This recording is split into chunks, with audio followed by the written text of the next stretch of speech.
Hello there, and thank you for tuning in. Today we're going to be discussing everyone's favorite, most economical, and most abundant Ewok, Chief Chirpa.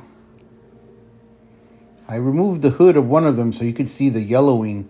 Sometimes that interaction happens between the plastic and the rubber accessories, and this is definitely one of those instances. Here's the back side of the Chief Chirpa action figure.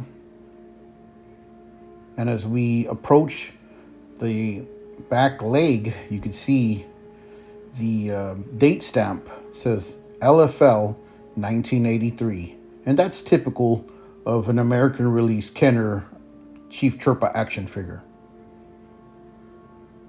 That's important as we will be discussing the next one, which is pulled from this card, which is a MIM, an MIM, which means made in Mexico. And this is that particular Mexican release of Chief Chirpa. And you can see the date stamp says LFL 83. Instead of 1983, it's just LFL 83. And that's the distinction.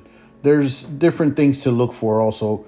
Different paints used, the assembly process, etc., etc. And if you look here, the first one is the Mexican one. It's actually skinnier than the American release.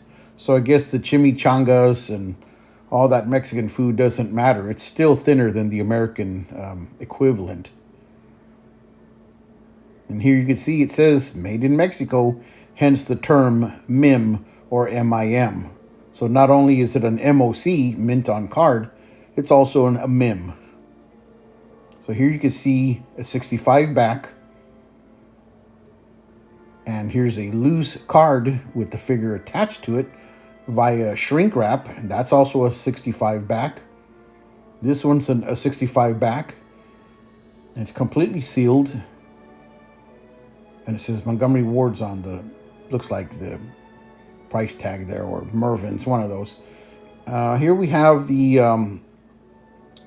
one attached to the card, and we're going to just go ahead and remove it since it's been sealed in this card since noon today of 1997, and currently it's January of 2026. So since this one's been sealed up all that time, what is that, 29 years? I'm not good at math, but you could imagine how long it's just been sitting there. It gets wavy and curved and curled.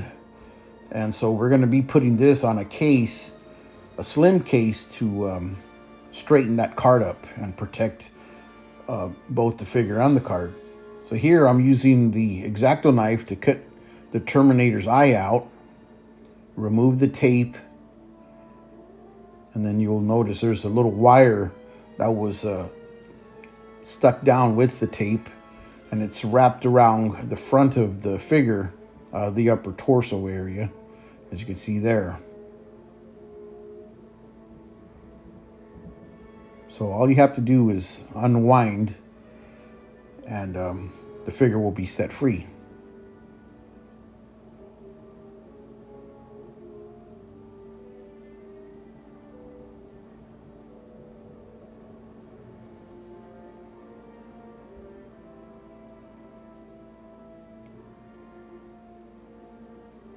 So again, we're going to use one of these slim cases.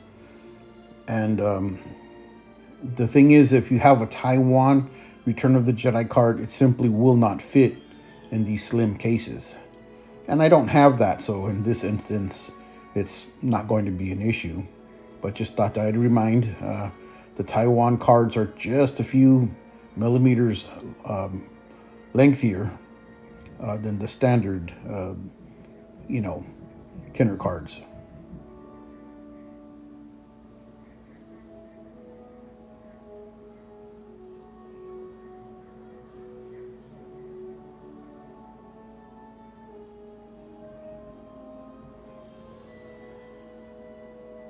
So after you line it up properly, you could seal it, and it's pretty good. It's easy to reopen, and if you want it to have a little more of a permanent seal, you could put masking tape, or Scotch tape rather, around the corners It's usually not necessary. Now here's the MIM card, the Made in Mexico, with the Made in Mexico Chief Chirpa.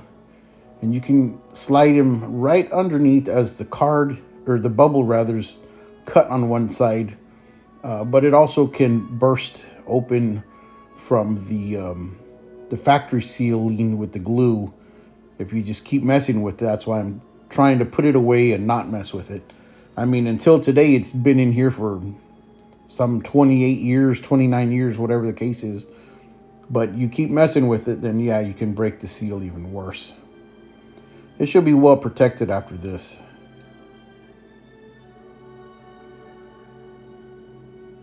Okay, so here we go. We have them back lined up. The Made in Mexico. The card has been attached. And then here's the 77 back on the end.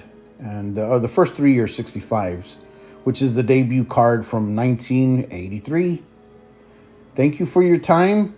And I hope you enjoyed my video and found it interesting. We'll see you on the next one.